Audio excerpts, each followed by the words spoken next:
कि जो लोग बाबा साहब की मूर्ति से इतना डर रहे हैं, तो भारत के जो बाबा साहब ने जो भारत का संविधान लिखा है उससे कितना डर रहे होंगे। सोचिए, उस संविधान को न्यूट्रल करने के लिए, संविधान सही रूप से इस देश में लागू ना हो, उसके लिए ये लोग कितना मेहनत कर रहे होंगे। इसलिए अब ये लड़ाई संविधान बचाने की नहीं है, ये लड़ाई है इस देश में संविधान को सही तरीके से लागू करने की।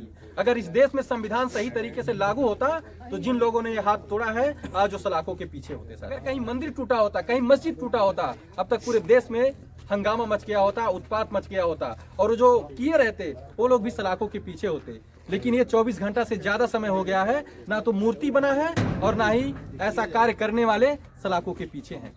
इसलिए मानवर साहब कहे थे कि आप लोग शोषित हो, आपको कोई न्याय नहीं देगा, इसलिए हमें शोषित से शासक बनने की जरूरत है, और शासक बाबा साहब के संविधान की बदौलत ही बनेंगे। और साथियों, अब ये लड़ाई संविधान को सही रूप से इस देश में लागू करने की है, और आपको पता होगा इस देश में संविधान वही लागू करेगा जो बाबा साहब को जन जन तक पहुंचाने का काम किया है, जो बाबा साहब के संविधान को इस देश में सही से लागू करने का काम किया है।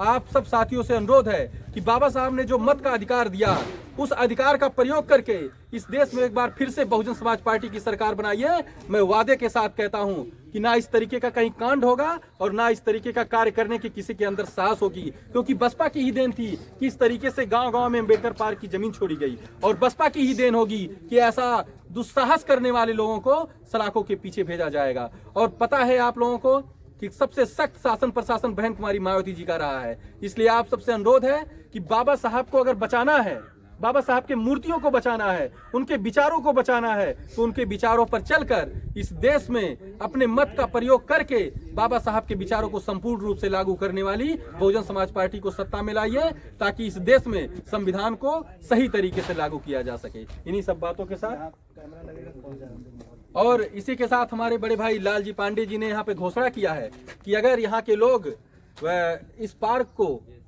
देख रेख में कैमरा लगवाने की कोशिश करते हैं तो उसमें हमारे बड़े भाई लाल जी की तरफ से 5,000 रुपए का सहयोग दिया जाएगा। इसके लिए मैं आपका बहुत बहुत आभारी हूं, और ये ग्राम सभा वासी भी बहुत बहुत आभारी हैं। इसी के साथ मैं अपनी बात समाप्त करता हूं, और अगले कड़ी में हम लोग एसडीएम और सीओ तथा थाना अध्यक्ष के पास जा करके ज्ञापन देंगे और FIR दर्ज करवाने का काम करेंगे। अभी तक FIR भी दर्ज नहीं हुआ है, ऐसा प्रशासन के लोग हम लोगों को बताएं।